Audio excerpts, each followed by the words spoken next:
Police में महिलाओं की भर्ती इसलिए और ख़ास होती है कि जो महिलाएं पीड़ित हैं, जो महिलाएं शिकायतकर्ता हैं, जो फरियादी हैं, उनकी शिकायत को सही तरीके से सुन सकें, उनके खिलाफ जो जुल्म है, जो अत्याचार है, उत्पीड़न है, उसके खिलाफ कानूनी कार्रवाई कर सकें, उनको न्याय दिला सकें। लेकिन एक बहुत बड़ा सवाल ये है कि यदि महिला पुलिस के साथ उत्पीड़न होगा, अन्याय होगा, जुल्म होगा, बलात्कार जैसी घटना होगी, तो फिर उन जो महिलाएं, हजारों लाखों महिलाएं जो महिला पुलिस की ओर उम्मीद की नज़रों से देखती हैं, उनका क्या होगा। दरअसल ऐसी ही एक सनसनीखेज घटना अभी हाल में पिछले महीने बिहार प्रदेश की राजधानी पटना के पास एक जक्कनपुर पुलिस थाना है, उसमें जो सामने आती है। दरअसल वहां की एक पोस्टेड, जक्कनपुर कोतवाली में पोस्टेड एक महिला सब इंस्पेक्टर का उसी थाने के जो थाना अध्यक्ष हैं, वो उसको अपने आवास पर किसी सरकारी काम के बहाने बुलाते हैं। उसके बाद चाय में नशीला पदार्थ मिलाकर उसको बेहोश कर देते हैं। उसके बाद उसके साथ अपने आवास में बेड पर बलात्कार जैसी घटना को अंजाम देते हैं और फिर कैमरे से उसका जो पूरा न्यूड वीडियो शूट करते हैं, बनाते हैं। जब महिला पुलिस कर्मी की जब आंख खुलती है तो खुद को बिल्कुल बिना वस्त्रों के बेड पर पाती है और सामने खड़ा होता है जो उसी थाने का था थाना अध्यक्ष। नमस्कार, मैं हूं शकील कादरी। ये सनसनीखेज घटना अभी कुछ दिन पहले की। दरअसल बिहार का पटना है, पटना के पास एक इलाका है जक्कनपुर, वहाँ जो कोतवाली है उसके थाना अध्यक्ष होते हैं, उनके अंडर में ही एक महिला, इसी थाने में एक महिला कांस्टेबल सब इंस्पेक्टर होती हैं, उनकी पोस्टिंग होती है, वहाँ काम कर रही होती है। पूरी ईमानदारी से, निष्ठा से मन लगाकर पुलिस का काम कर रही थी, शादीशुदा थी, देखने में बहुत सुंदर थी, खूबसूरत थी। ये जो थाना अध्यक्ष है इन महिला दरोगा को देखकर उनकी ओर आकर्षित हो जाता है, उनको पाने की हर संभव कोशिश करता है, प्रयास करता है, लेकिन कोई दाल न गलते देख अपने जहन में एक बहुत गलत एक प्लान तैयार करता है उनको पाने के लिए। वो एक बहुत बड़ा अपराध, इसने जो खुद अपराध कंट्रोल करने वाला व्यक्ति होता है, अपराध को कम करने की जिम्मेदारी जिसके कंधों पर होती है, वो खुद अपराध को अपने अंदर दिमाग में पैदा करता है, उपजाता है। उसके बाद एक दिन इन्हीं महिला दरोगा को अपने आवास पर किसी काम के बहाने बुलाता है और जब महिला दरोगा पहुंचती है तो कहता है, क्या आप चाय लेंगी? वो कहते नहीं, मैं चाय नहीं पीऊंगी। फिर कहता है, ठीक है, आप बैठिए, मैं आपके लिए कॉफ़ी लेकर आता हूं। लेकिन बार बार कहने के बाद जो महिला दरोगा है कहती, ठीक है सर, थैंक यू, मैं पी लूंगी।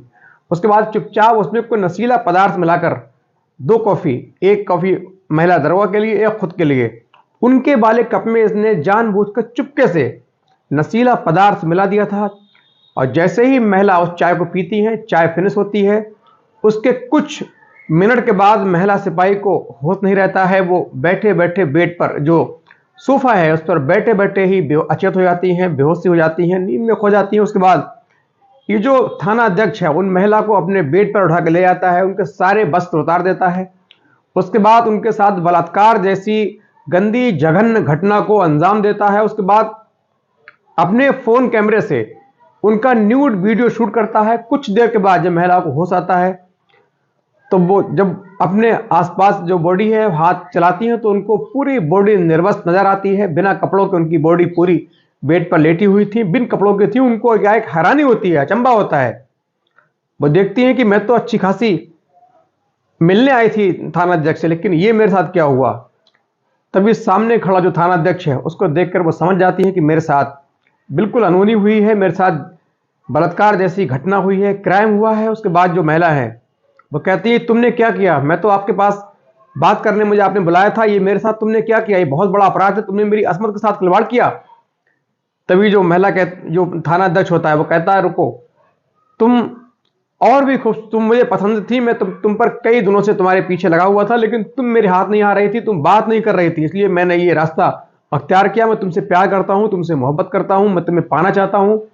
तमाम बातें कहता रहा। फिर वो कहता है, देखिए, मैंने आपकी फोन में अपना वीडियो भी बनाया है और वाकई तुम बहुत सुंदर हो, बिना कपड़ों के तुम बहुत सुंदर लगती हो, देखो आपके फोटो ही कैसे लग रहे हैं।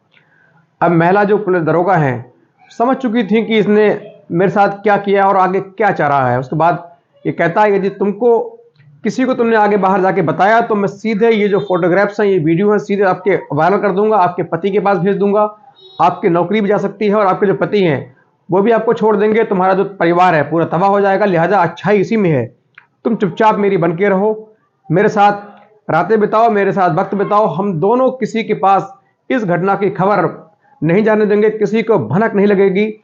हम दो के बीच ही बात रहेगी, लेकिन तुमने कोई कानूनी सहायता लेने की कोशिश की, किसी को बताने की कोशिश की, तो ये वीडियो है, ये फोटोग्राफ्स हैं, सीधे मैं तुम्हारे पति के पास भेजूंगा।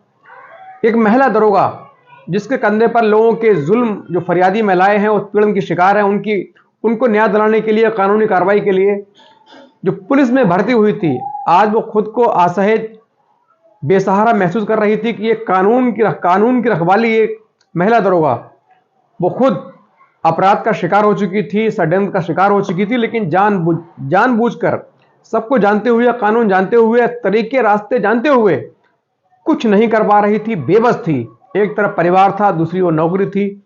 दोनों को ध्यान में रख के जो मुसीबत है, उसके साथ जो बर्बरता हुई, उसको भूल जाती है, चुप रहने में ही भलाई समझती है। उसके बाद ये जो थानाध्यक्ष है, लगातार उनको वीडियो भेज की धमकी दिखाकर, जब इसका मन करता, चूंकि दोनों एक थाने में पोस्टेड थे, मिलने में दिक्कत थी नहीं, जब इसका मन करता रात को उनको बुलाता, उनके साथ बलात्कार करता और उनको सुबह जल्दी अपने रूम से निकाल देता। अब धीरे धीरे वक्त गुजर रहा था, इसकी जो कारगुजारी है, इसकी जो गंदी हवस है, चाल है, ये षड्यंत्र है, अपराध है, ये लगातार चल रहा था। जब इसका मन होता, महिला दरोगा को बुलाता, उनके साथ बलात्कार करता, सुबह अर्ली मॉर्निंग यानी सूर्योदय से पहले ही उनको अपने रूम से निकाल देता। अब महिला दरोगा है, उनकी जो जुल्म सहते सहते उनकी हद हो चुकी थी, परेशान हो चुकी थी, लेकिन मजबूर थी कि यदि मैंने किसी से शिकायत की, जो आला अधिकारी हैं, सीनियर अधिकारी हैं, अगर शिकायत की तो मेरा जो पति है उनके तक बात पहुंचेगी, मेरा पति मुझे छोड़ देगा, मैं ना घर की रहूंगी ना घाट की रहूंगी, समाज में बदनामी होगी, बुराई होगी। लिहाजा उन्होंने पूरी घटना को दबाने में ही भलाई समझी, लेकिन जुल्म की सहते सहते इंतहा हो चुकी थी। अब वक्त आता है नवंबर का। नवंबर महीने में ये जो महिला है दरोगा है, ये महिला दरोगा है, थानाध्यक्ष है, इनके बीच किसी बात पर थाने में ही बहस होती है। वहां काफी पुलिसकर्मी खड़े होते हैं, जो महिलाएं हैं वो खड़ी होती है, काफी जो महिला पुलिसकर्मी खड़ी होती हैं, होमगार्ड्स होते हैं, लेकिन तभी इवन यहां तक कि फरियादी भी खड़े होते हैं, लेकिन दोनों के बीच कहासुनी हो जाती है, बातचीत शुरू होती है, दोनों में हाथ टाक होती है। उसी दौरान जो महिला दरोगा है पूरी घटना को शुरू से आखिर तक सिलसिलेवार तरीके से सबके सामने बयां कर देती है। वहां जो खड़े लोग थे उनको सुनकर हैरानी होती है, वो हैरान रह जाते हैं कि ये दरोगा थानाध्यक्ष कब से इस महिला के साथ इतना गंदा कार्य कर सकता है, लेकिन चूंकि सीनियर अधिकारी था, लोगों की मुंह खोलने की हिम्मत ना हुई। उसके बाद किसी तरह ये बात को दबाकर 30 नवंबर को 6 दिन की छुट्टी निकल लेता है, यानी 6 दिसंबर तक, 30 नवंबर से 6 दिसंबर तक ये जो दरोगा है ये छुट्टी चला जाता है। लेकिन छुट्टी खत्म होने के बावजूद भी ये ड्यूटी पर नहीं लौटता है। लेकिन जो बाकी लोग जो सुन रहे थे, जो तमाशबीन बने हुए थे, उनके द्वारा ये बात दबी जबान में बाहर पहुंचती है, लोगों को मालूम चलती है। किसी तरह ये घटना मीडिया कर्मी तक पहुंचती है। इस घटना में जो खुलासा होने लगता है, बाहर लोगों में दबी जबान में बातें होने लगती हैं। ये बात जो थानाध्यक्ष है उस तक पहुंचती है। वो छुट्टी के बाद ड्यूटी ज्वाइन नहीं करता है। इधर जो महिला दरोगा है ये भी शर्म की वजह से उस थाने से निकल जाती हैं, दोनों निकल जाते हैं, गायब हो जाते हैं। उसके बाद जो महिला है काफी उस दरोगा का इंतजार करने के बाद, जुल्म सहने के बाद, किसी तरह हिम्मत करके जब समाज में बात फैलने लगती है तो उनको लगता है कि अब मुझे अपने पति को बताना चाहिए, कानून का सहारा लेना चाहिए। फिर वो अपने पति के साथ तमाम रिश्तेदारों को लेकर सीधे ये 15 जनवरी 2024 को, अभी पिछले महीने की बात है, ये सीधे पटना पुलिस मुख्यालय पहुंचती हैं। वहां जो सीनियर अधिकारी होते हैं उनको पूरी घटना से सिलसिलेवार तरीके से अवगत कराती हैं, बताती हैं। कहानी सुनने के बाद जो आला अधिकारी हैं उनके पैरों तले जमीन खिसक जाती है। वो हैरान रह जाते हैं, कैसे उनके ही डिपार्ट का एक दरोगा, उनके ही डिपार्ट की एक महिला दरोगा के साथ बलात्कार कर रहा है, जिस पुलिस के ऊपर लोगों को न्याय दिलाने की जिम्मेदारी हो, जो पीड़ित हैं, जो अत्याचार जिनके खिलाफ हो रहा है, उनके लिए कानूनी सहायता दिलाने की जिम्मेदारी होती है। आज वो खुद कानून में रहते हुए उसके खिलाफ एक कानून का ही रखवाला ही उसके साथ बलात्कार जैसी जघन्य घटना को अंजाम दे रहा है। उसके बाद तमाम जो अधिकारी हैं फौरन जांच बिठा देते हैं। एसपी सदर होती हैं स्वीटी शेरावत, एसपी साहब होते हैं भरत सोनी, इन दोनों को जांच दी जाती है। दोनों जांच कर रहे हैं। फिलहाल दोनों का कहना है कि फिलहाल जांच जारी है। जो भी इसमें गुनाहगार होगा उसके खिलाफ कड़ी से कड़ी कार्रवाई की जाएगी। फिलहाल जांच चल रही है। महिला दरोगा के भी बयान लिए जा रहे हैं। जो दरोगा है उससे भी पूछताछ होगी, लेकिन जो अभी जो आला अधिकारी हैं वो कुछ भी कहने से साफ मना कर रहे हैं। उनका कहना है जो निष्पक्ष और निडर तरीके से जिम्मेदारी से जांच चल रही है, यदि थाना अध्यक्ष महोदय दोषी पाए गए तो उनके खिलाफ कड़ी से कड़ी कार्रवाई की जाएगी। लेकिन एक बहुत बड़ा सवाल यह है कि इस तरीके से एक महिला पुलिसकर्मी ही जुल्म का शिकार होगी तो बाकी महिलाएं हैं, जो हजारों लाखों माँ बहनें हैं जिनको कानून पर भरोसा रहता है, जो कानून की ओर उम्मीद भरी नजरों से देखती हैं, उन पर क्या गुजरेगी, उन पर कानून पर कितना भरोसा शेष रहेगा।